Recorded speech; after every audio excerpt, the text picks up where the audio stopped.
Welcome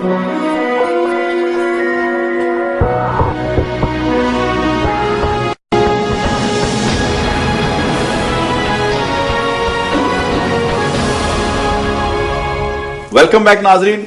Ayesha Gauhar साहबा ने जवाब दिया कि जी मुकदमा साबित नहीं हो सके। पूछते हैं जनाब तहरीक इंसाफ वाले बैठे हुए हैं, नाम लेते हैं जस्टिस का, तो इनसे बात करते हैं। जी जनाब अमीन साहब। देखें, अभी इन्होंने कहा कि तौहीन अदालत भी नहीं थी ये, तो एतजाज साहब ने तो अब ये भी कह दिया कि ये तौहीन अदालत नहीं है। ठीक है, तौहीन अदालत की उन्होंने अब आगे डेट भी दे दी है सुप्रीम कोर्ट ने। देखिए, इस गवर्नमेंट, ये पहली गवर्नमेंट है पाकिस्तान में कि जिसमें कोई अदारा नहीं बचा। बाबर अवान साहब तो बड़े खूबसूरत अशार से वो अशार उड़ाया करते हैं अदालतों का, तो मस्खर अदालतों का भी उड़ाते हैं और अदारों का भी उड़ाते हैं। आप देख लें कि PIA का अदारा देख लें, आप रेलवे पाकिस्तान की पहचान है कि वहाँ हर कोई गरीब अमीर दरमियाने दर्जे का उस पर सफर करते थे और बड़ा महफूज सफर समझा जाता था पाकिस्तान में। उसको तबाह कर दिया, ट्रेनें बंद कर दी। असल इशू तो ये है ना इस वक्त मुल्क के ट्रेनें बंद कर दी गई। फिर ये देखें कि यहाँ पे महंगाई के ऊपर बिल्कुल कंट्रोल नहीं है। डॉलर कहाँ चला गया, पाकिस्तान का पैसा कहाँ पे आ गया। फिर ये देख लें आप कि महंगाई इनकी डे बाय डे बढ़ती है कि मतलब कोई बजट पे आके या कोई 3-6 माह के बाद कोई महंगाई में कोई फर्क पड़ता है।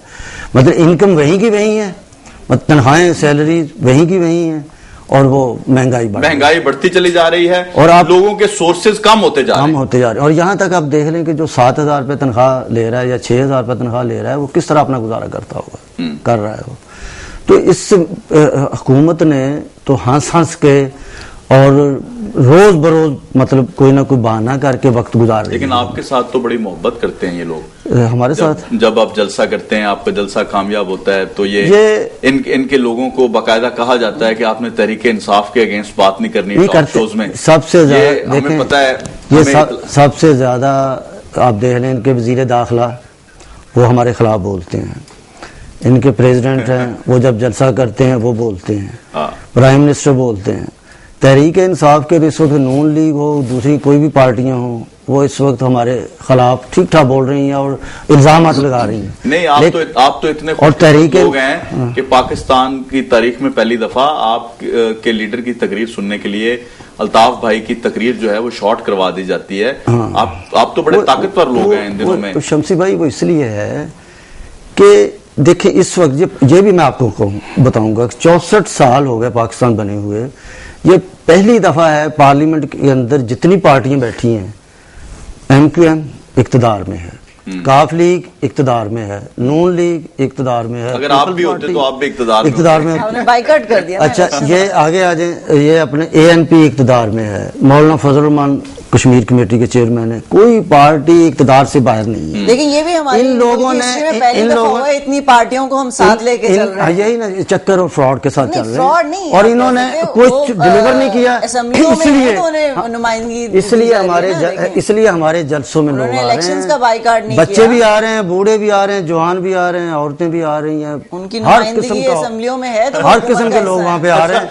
इसलिए तो तंग है, आपने तमाम पार्टियों से तंग। आपने वैसे तारीख नई रकम की है कि आपके ही जलसे से कुर्सियां भी उठाई जा रही हैं। हाँ, कुर्सियां देखें, ये बहुत बड़ी अच्छी बात की आपने कि यहाँ पे एक गवर्नमेंट है पंजाब में, लोग कुर्सी से उठाए जाते हैं, आपके जलसे से कुर्सियां उठाई जाती। लोगों में इतनी गुर्बत और इतनी आ गई है, लोगों की कुव्वत खरीद खत्म हो गई है। तो फिर तहरीक इंसाफ की कुर्सियां क्यों उठाते हैं? वो ना नून की कुर्सियां उठाते हैं, ना जमात। शमसी भाई, जब ऊपर बैठे हुए लोग चोर बैठे हैं आपके, कहीं ऐसा तो नहीं? वैसे वो चोर, उन चोरों को ग्रास रूट लेवल से आए हैं कि ऐसा तो नहीं है कि आपके लोग जो आते हैं वो मतलब इनकी पार्टी से कुछ लोग मोहब्बत करके आ गए हों, उनको कहा गया हो कि आप अपनी अपनी कुर्सी साथ ले जाइएगा?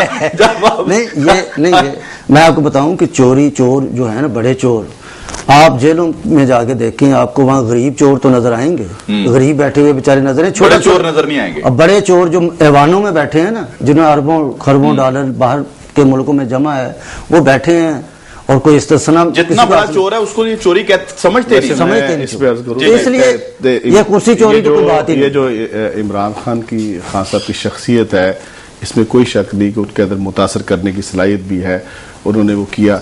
लेकिन वाकईतन ये एक बात अपनी जगह है कि जो नज़र आ रहा है मामला कि इस्टेब्लिशमेंट ने बहुत सारी ऐसी पॉलिटिकल पार्टीज़ और ऐसी जमातें और दीनी जमातें भी जो समझती थी कि शायद इन फ्यूचर कुछ अलायंस या कुछ चीज़ें बन सकें, तो मेरी ये ज़ाती राय है कि असल में ये कुछ जो एजेंसियों के लोग जो ट्रैप करते हैं मुख्तलिफ पार्टियों को, उन्होंने इस्टेब्लिशमेंट ने जो है ऐसे अफराद जो कि जिनकी क्रेडिबिलिटी भी मशकूक है और वो कई पार्टियां वफादारी बदल चुके हैं, उससे बहरहाल एक सवालिया निशान जरूर बना हुआ है। पता नहीं आइंदा इन फ्यूचर जाहिर है कि इमरान खान साहब किस तरह इसको डील करेंगे।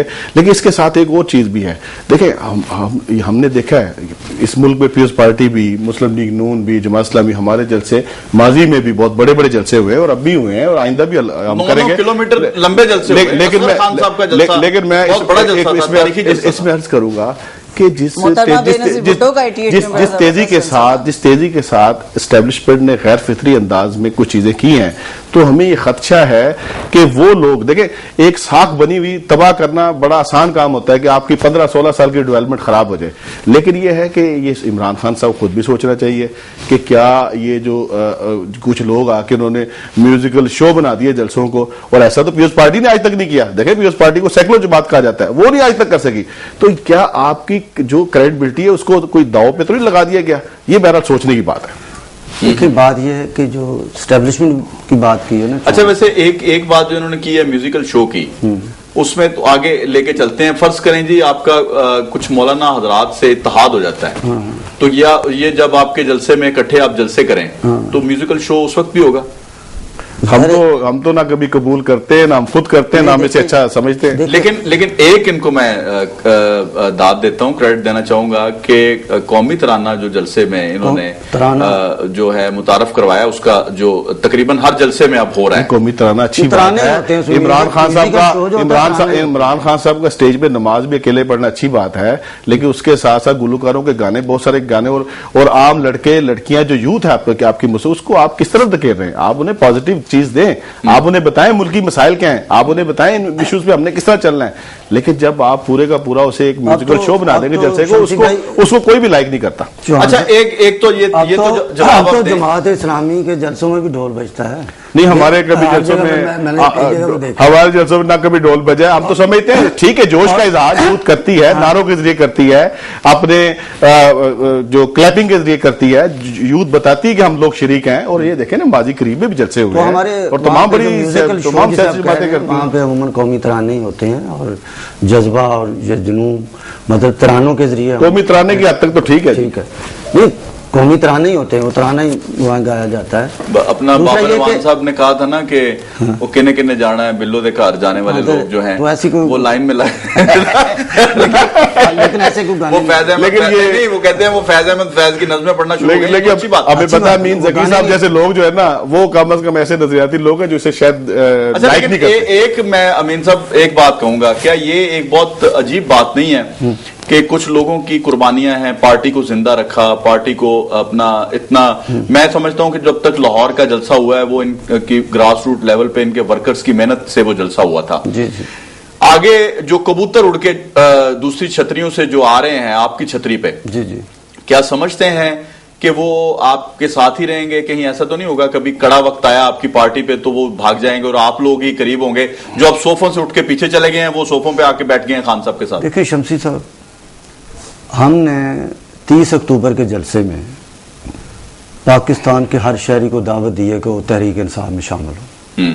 उसमें बड़े सियासतदान भी हैं, उसमें आम वर्कर भी है, उसमें हर किस्म का मजदूर है, किसान है, सबको हमने दावत दी है। लेकिन जो आप लेकिन उससे पहले तो एक मखसूस क्राइटेरिया था ना शमूलियत। अगर आप फर्ज करो, अब तो आप कह रहे हैं कि हर कोई आ जाए आपकी पार्टी में, मिसाल के तौर पे पीपल्स पार्टी के आसिफ अहमद अली गए हैं, शाह महमूद कुरैशी साहब आपके पास आए हैं, उसके बाद शफकत महमूद साहब आए हैं, आपने अपना सेक्रेटरी इत्तलात और नशरियात हटा के उनको फौरी, आपके पास ओहदा लेने का क्राइटेरिया क्या है? कल को मैं फर्ज करें आ जाता हूँ, ज्वाइन करता हूँ, मैं आपको बता रहा हूँ कि कदावर शख्सियत कोई भी किसी पार्टी से चली जाए तो मेरे ख्याल से इजीली ओहदा ले सकती है। सबको हमने दावत दी है कि हमारी तहरीक इंसाफ में आए और आए मिलकर हम इस मुल्क के लिए, मुल्क के अंदर एक तब्दीली लेके आए। ठीक है, जो तो हमारे नजरिए के साथ रहेंगे ठीक है, जो हमारे नजरिए पे मुतफिक हैं रहेंगे वो हमारे साथ अच्छा, शाह महमूद कुरैशी साहब को वाइस चेयरमैनशिप देने से क्या तब्दीली, वाकई तब्दीली तो वैसे इनकी पार्टी में आई है। हमारी तहरीक इंसाफ के अंदर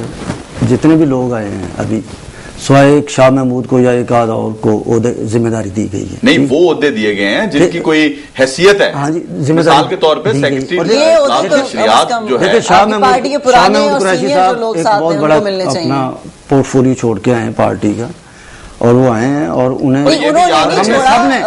सबने मिलकर, अच्छा ये भी याद रहे जकी साहब, सीसी ने वो नवाज शरीफ से मिलने पहले गए थे। कुछ लोगों का कहना है, जराए का कहना है कि जी उन्होंने वाइस प्रेसिडेंट का ओहदा मांगा था, वो उनको नहीं दिया गया, चूंकि वो सीनियर वाइस प्रेसिडेंट का जो जावेद हाशमी साहब के पास था, वो उस वजह से आपके पास चले गए। ठीक, वो तो उनके क्या मुकालमे हुए उनका तो नहीं हमें पता, और उनका शायद इख्तिलाफ भी हमारी पार्टी से इस ओहदे की वज़ीर खारजा के ओहदे की वजह से ही हुआ था। और नहीं, आपकी पार्टी में नहीं मिला आपकी पार्टी के अंदर तो अब देखो ना, बाबर अवान साहब ऐसे लोग भी आए हैं जो ज़िया-उल-हक के साथ थे, आप लोगों ने ओहदे दिए। अच्छा, ये भी पूछेंगे ना आपसे, आप बताते जाइएगा कि बाबर अवान साहब कल को पीपल्स पार्टी से नाराज होके आते हैं, तो आप क्या? हमने तो देखे जी, हमने सबको कहा है कि जो हमारे नजरिए के साथ मुतफिक है वो हमारी पार्टी ज्वाइन कर सकता है, जो हमारे नजरिए के साथ नहीं रहेगा वो खुद ही छोड़ देगा। अच्छा, वैसे आप उनकी शख्सियत के मुताबिक उनको कौन सा ओहदा देंगे बाबर अवान साहब? नहीं, जब वो आएंगे फिर अच्छा, ये देखिए बाबर अवान साहब पे अक्सर इल्जामात लगाए जाते हैं कि ज़िया दौर में वो जो है पीपल्स पार्टी के बड़े खिलाफ थे। देखिए, उसके बाद जब वो पीपल्स पार्टी में शामिल हुए तो मोहतरमा बेनज़ीर भुट्टो ने, जिनके वालिद साहब कत्ल हुए और उनका सारा वो सिस्टम था, उन्होंने उन्हें पार्टी में शामिल किया और सीसी का मेंबर बनाया।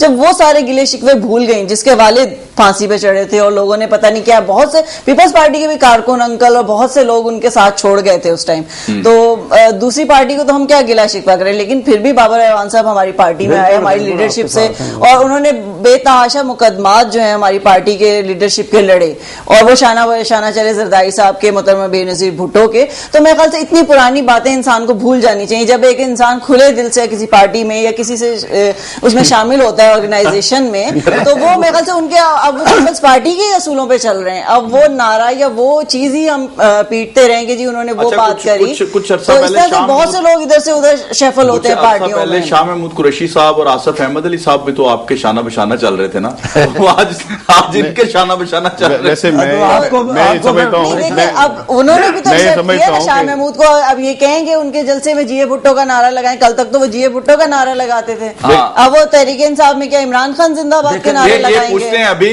एक नाज़रीन, एक छोटा सा ब्रेक लेते हैं, अभी वापस आते हैं, हमारे साथ रहिएगा।